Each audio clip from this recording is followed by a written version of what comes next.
Just after the morning rush hour, central Munich.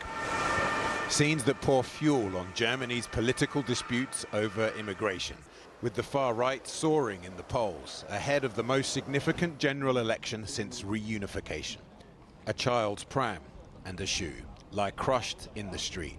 28 people rushed to hospital after someone, later confirmed to be a failed Afghan asylum seeker, had rammed his car into a crowd. A car crashed into the back of a demonstration. We saw the whole thing. They were walking along the whole street, and when they crossed the intersection, a car drove into the back of the crowd.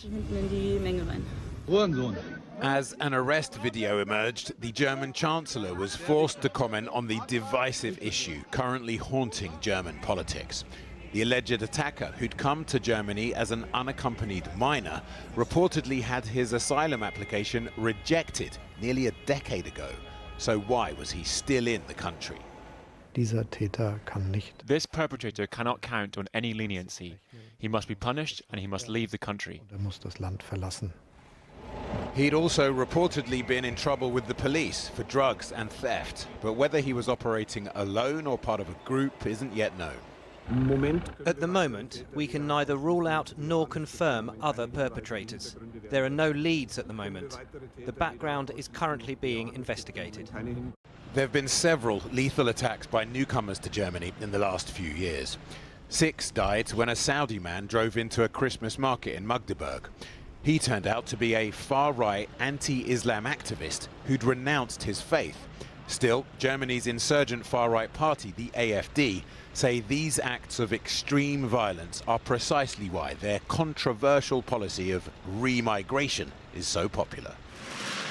The AfD leader, Alice Weidel, who's been courting support from Hungarian hardliner Viktor Orban, today repeated her Trumpian demands for mass deportations to reverse the immigration started by Angela Merkel in 2015. The AfD are currently polling second, but are unlikely to assume power as Germany's main parties refuse to work with them. Meanwhile, to Munich enter US Vice President J.D. Vance and a multitude of other world leaders for the Global Security Conference.